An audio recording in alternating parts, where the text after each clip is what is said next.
यहाँ पे जिस प्रकार का माहौल है, स्थानीय विधायक की जो तानाशाही है कि उसके जो कुछ लोग हैं जिनकी जो तानाशाही है उससे पूरा लोग त्रस्त है। नागौर का नाम आते ही राजनीतिक अगर क्षेत्र की बात करें तो हनुमान बेनीवाल और उनकी पार्टी राष्ट्रीय लोकतांत्रिक पार्टी का नाम आता है।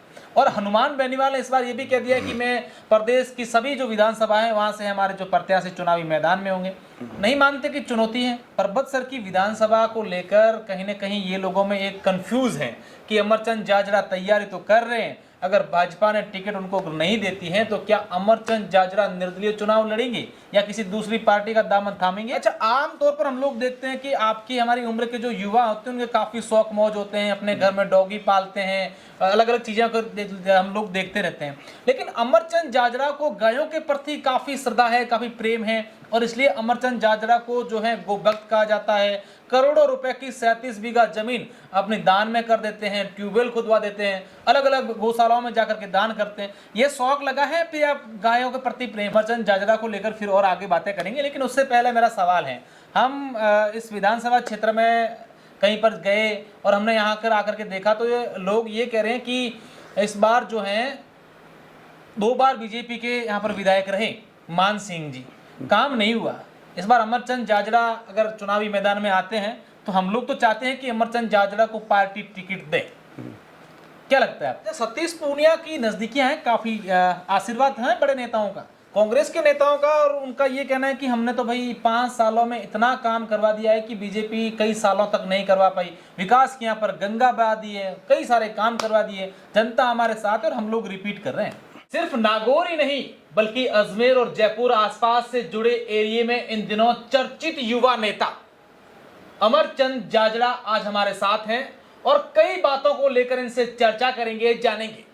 हाल ही में इन्होंने अपने जन्मदिन के मौके पर परबतसर में एक विशाल भजन संध्या का आयोजन करवाया और उसी दिन में जब इनकी एक वाहन रैली तिरंगों के साथ अपने विधानसभा क्षेत्र में निकली तो उनकी रैली का जगह जगह पर लोगों ने स्वागत भी किया। गजब का क्रेज है इनके विधानसभा क्षेत्र में। लेकिन परबतसर के लोगों ने जिस तरीके से वर्ष 2018 में एक युवा चेहरे को मौका दिया था, यहाँ का विधायक बनाया था, क्या उसी तरीके से इस बार वर्ष 2023 में यहाँ की जनता अमरचंद जाजरा को विधायक बनाएगी? अमरचंद जाजरा किन मुद्दों को लेकर अपने क्षेत्र में जा रहे हैं, कब से सक्रिय हैं, इनका पूरा परिचय क्या है, तमाम बातें अमरचंद जाजरा से हम लोग जानेंगे और ये भी जानेंगे कि इस बार पार्टी की ओर से कितना इशारा इनको मिला है चुनावों को लेकर। अमरचंद जी, सबसे पहले तो आपको जन्मदिन की बधाई, क्योंकि जन्मदिन के मौके पर आप पूरे क्षेत्र में चर्चाओं में आ गए। धन्यवाद शेरा जी।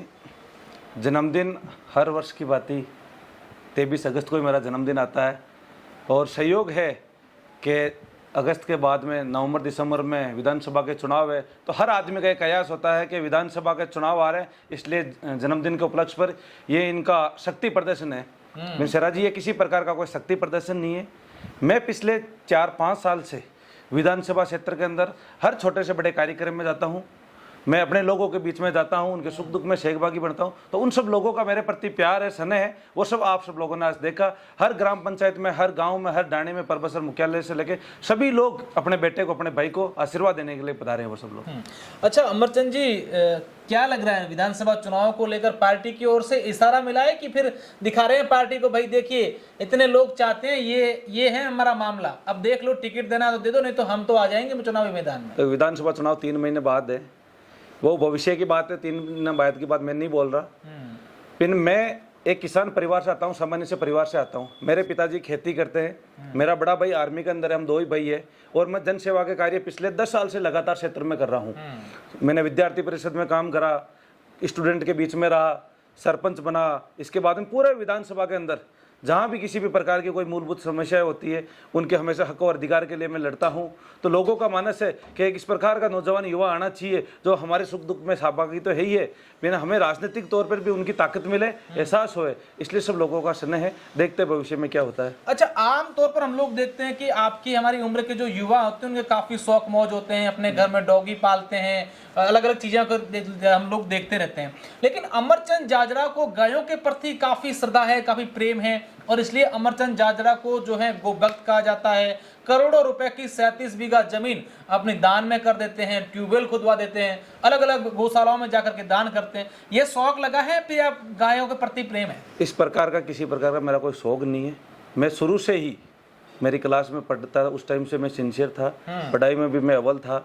उसके बाद में जो मैं अजमेर गया तो अजमेर में स्टूडेंट के बीच में रहा, और जब से मेरे पिताजी सनातनी हैं और जहाँ भी जाती है बड़ी भजन संध्या होती है, खुद भजन गाते हैं, और उनके के संस्कारों से मुझे ये मिला कि पिताजी और पूरा परिवार मेरा सनातन धर्म से है, गौ माता की सेवा के लिए हमेशा तैयार है। तो मैं भी पिछले लगातार 4-5 सालों से गौ सेवा के लिए समर्पित हूँ। जहाँ भी गौ माता की कहीं सेवा की बात आती है तो मैं हमेशा अव्वल दर्जे पर रहता हूँ। किसी भी प्रकार की मेरा कोई शौक नहीं है, ना मैं शौक के बारे में सोचता हूँ। मेरा यही रहता है कि मेरे अपने लोगों के बीच में मैं कैसे पहुँचूँ, और वही मेरा शौक है, जनता में जाना, गौ माता की सेवा करना। अच्छा, अमरचंद जाजरा को लेकर फिर और आगे बातें करेंगे, लेकिन उससे पहले मेरा सवाल है, हम इस विधानसभा क्षेत्र में कहीं पर गए और हमने यहाँ कर आकर के देखा तो लोग ये कह रहे हैं कि इस बार जो है 2 बार बीजेपी के यहाँ पर विधायक रहे मान सिंह जी, काम नहीं हुआ। इस बार अमरचंद जाजरा अगर चुनावी मैदान में आते हैं तो हम लोग तो चाहते हैं कि अमरचंद जाजरा को पार्टी टिकट दे। क्या लगता है आपको? मान सिंह जी भारतीय जनता पार्टी से 2 बार यहाँ से विधायक रहे। इस बार रामनिवासी गावड़िया के सामने कांग्रेस से पराजय हुए। रामनिवास जी के बारे में भी आऊंगा मैं। 15,000 वोटों से। और पूरे क्षेत्र के अंदर ये माहौल है कि अगर नया आदमी आएगा, क्योंकि भारतीय जनता पार्टी का ये असूल है, इस बार सोच रहे हैं कि गुजरात में बहुत सारे नए लोगों को उन्होंने उतारा तो उसका रिजल्ट पॉजिटिव आया, तो यहाँ राजस्थान के अंदर भी खूब सारे नए चेहरों को मौका मिलेंगे, और नए लोग अगर राजनीति में आगे आएंगे तो वो हमेशा पॉजिटिव होकर काम करेंगे, क्षेत्र में हमेशा एक्टिव रहेंगे, अपने लोगों के बीच में जाएंगे और क्षेत्र के विकास में हमेशा आगे रहेंगे। कांग्रेस के नेताओं का और उनका ये कहना है कि हमने तो भाई 5 सालों में इतना काम करवा दिया है कि बीजेपी कई सालों तक नहीं करवा पाई। विकास के यहाँ पर गंगा बहा दी है, कई सारे काम करवा दिए, जनता हमारे साथ है और हम लोग रिपीट कर रहे हैं। कांग्रेस जुमलों की सरकार है। अशोक गहलोत जी जाते करते सिर्फ रेवड़ियाँ बांट रहे हैं। यहाँ भी खूब सारी रेवड़ी बांटी। मैं जिस ग्राम पंचायत से आता हूँ वहाँ से अशोक जी ने घोषणा करी कि वहाँ इस पी ग्राम पंचायत के अंदर पुलिस चौकी खोलेंगे। 2 साल हो गए घोषणा करे हुए, अभी तक उसके एक पत्थर की नहीं रखा। ऐसी अनेक सारी घोषणाएं हैं। परबसर में भी एडीजे कोर्ट के लिए हुआ, या मैं तो कहता हूँ कि परबसर क्षेत्र है, आज आप सब लोग घूम के देख के आए हो, यहाँ पे जिस प्रकार का माहौल है, स्थानीय विधायक की जो तानाशाही है कि उसके जो कुछ लोग हैं जिनकी जो तानाशाही है उससे पूरा लोग त्रस्त है, और आने वाले दिनों में सारे लोग एकजुट होकर भारतीय जनता पार्टी को चुनाव जिताएंगे। अच्छा, आप परबतसर जो है वो हालांकि अब जिला तो नए जिले राजस्थान में खूब सारे बने हैं, नागौर क्षेत्र से परबतसर जुड़ता है, और नागौर का नाम आते ही राजनीतिक अगर क्षेत्र की बात करें तो हनुमान बेनीवाल और उनकी पार्टी राष्ट्रीय लोकतांत्रिक पार्टी का नाम आता है। और हनुमान बेनीवाल ने इस बार ये भी कह दिया कि मैं प्रदेश की सभी जो विधानसभा है वहां से हमारे जो प्रत्याशी चुनावी मैदान में होंगे। नहीं मानते कि चुनौती है? हनुमान जी हमारे बड़े भाई है, वो संघर्षशील योद्धा है, और मैं भी गांव डाणे से आया हूँ, वो भी एक सामान्य से परिवार से है। उन्होंने भी संघर्ष करके ये पूरे राजस्थान में कारवा खड़ा करा, खुद के दम पे करा है। तो मैं तो कहता हूँ किसी प्रकार की कोई चुनौती नहीं है। मैं मेरी मेहनत कर रहा हूँ, पार्टी किसको मौका देती है क्या रहता है वो आगे की चीज़ है। वो तो टिकट डिक्लेयर होंगे, किसको भारतीय जनता पार्टी चुनाव लड़ती, किसको कांग्रेस लड़ती, किनको आरएलपी लड़ाएगी, ये उस टाइम के समीकरण रहेंगे जब चुनाव नजदीकी रहेंगे। अभी किसी प्रकार की कोई चुनौती नहीं है। हम सब लोग एकजुट होकर विपक्ष के अंदर कांग्रेस को काट फेंकने के लिए संकल्पित है। निश्चित रूप से। अब मेरा सवाल है कि परबतसर की विधानसभा को लेकर कहीं ना कहीं ये लोगों में एक कंफ्यूज है कि अमरचंद जाजरा तैयारी तो कर रहे हैं, अगर भाजपा ने टिकट उनको नहीं देती है तो क्या अमरचंद जाजरा निर्दलीय चुनाव लड़ेंगे या किसी दूसरी पार्टी का दामन थामेंगे या फिर इंतजार करेंगे? इसको लेकर कंफ्यूजन, इसके पत्ते आपने आज तक खोले नहीं है। अमरचंद जाजरा पहले विद्यार्थी परिषद का कर्मठ सिपाही रहा है, संघ परिवार से आता हूँ, आज भारतीय जनता पार्टी का कर्मठ सिपाही हूँ, और पार्टी जिस भी लेवल पे मुझे जो भी जिम्मेदारी देगी हर जिम्मेदारी लेने के लिए तैयार हूँ। निर्दलीय दूसरी पार्टी में जाकर चुनाव लड़ना तो मैं आगे की बात मैं सोचता ही नहीं। वैसे मेरी सोच नहीं है कि परिवार में रह के किस प्रकार से भारतीय जनता पार्टी को परबसर में मजबूत करे, और उस संकल्प के साथ मैं आगे बढ़ रहा हूँ। अच्छा, सतीश पूनिया की नजदीकियां हैं, काफी आशीर्वाद है बड़े नेताओं का।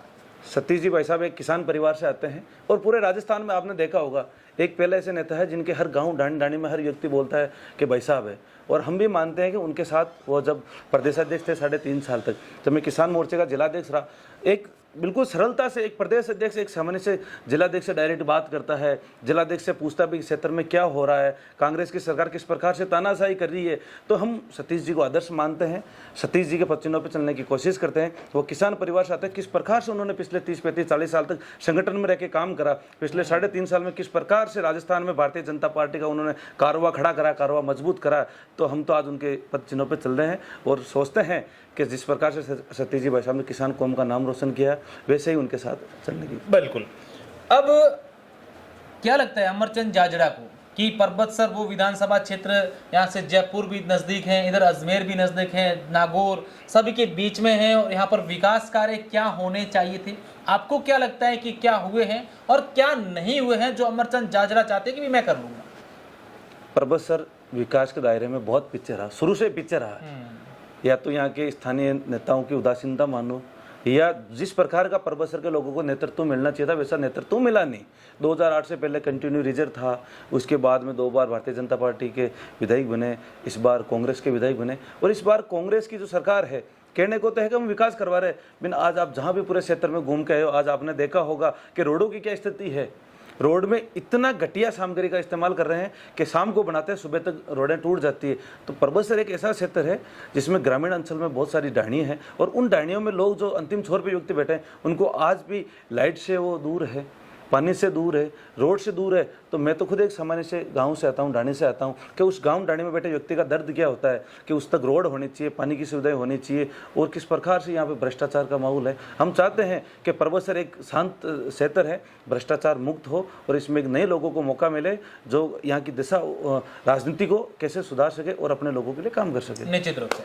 अब मेरा आखिरी सवाल है, आपने जन्मदिन के मौके पर कई सारे आपके प्रशंसक हैं, हमने देखा कि सैकड़ों की संख्या में गाड़ियां थी आपके साथ, बुजुर्ग, युवा, महिलाएं सब आप लोग का आपका स्वागत भी कर रहे हैं, आपको बधाइयां भी दे रहे थे।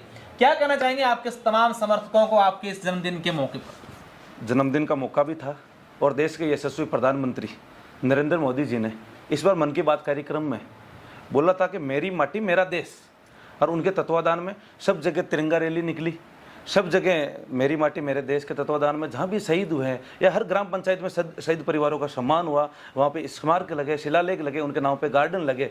तो मैं भी चाह रहा कि उनके नाम से यशस्वी प्रधानमंत्री जी जब एक गांव डाणी में अंतिम छोर पर बैठे व्यक्ति के बारे में वो सोचते हैं कि एक शहीद परिवार को कैसे सम्मान मिले, तो आज का जो मेरा प्रोग्राम था, जन्मदिन तो था ही, जन्मदिन के मौका के साथ साथ एक राष्ट्र वंदना का भी बड़ा प्रोग्राम अभी चल रहा है। और आपको मैं ये बता रहा हूँ कि सुबह से सैकड़ों गाड़ियों के साथ तिरंगा यात्रा निकाली, और उसमें सभी मेरे युवा साथी, सभी का सपोर्ट मिला, सभी का आशीर्वाद मिला कि आज ये ऐतिहासिक तिरंगा रैली निरी और ऐतिहासिक भजन संध्या मेरी माटी मेरा देश, देश के यशस्वी प्रधानमंत्री जी के जो आह्वान है उसको हमने परबतसर में संपन्न कराया। अमरचंद जाजड़ा जीत को लेकर कितने आश्वस्त हैं? जीत को तो लेकर हर आदमी अपने कॉन्फिडेंस में रहता ही है कि मैं जीतूंगा, लेकिन हम वो लोग हैं जो किसान परिवार से आते हैं, मेहनत के दम पे बनना चाहते हैं, ना कि माहौल परिस्थिति से मेहनत करते हैं। पार्टी मौका देगी तो जरूर रिजल्ट पॉजिटिव आएंगे। निश्चित रूप से। अमरचंद जाजड़ा का आज जन्मदिन के मौके पर तमाम जो लोग हैं उनको बधाइयाँ दे रहे हैं, और इन्होंने ये भी कहा है कि जीत को लेकर हम लोग मेहनत करेंगे, और यहाँ की जनता ने अगर मौका दिया तो हम जरूर विधायक बनेंगे। लेकिन देखने वाली बात होगी कि विधानसभा चुनाव 2023 में परबतसर की जनता किसके सर पर विधायक का ताज देखना चाहती है। बहुत बहुत शुक्रिया, धन्यवाद।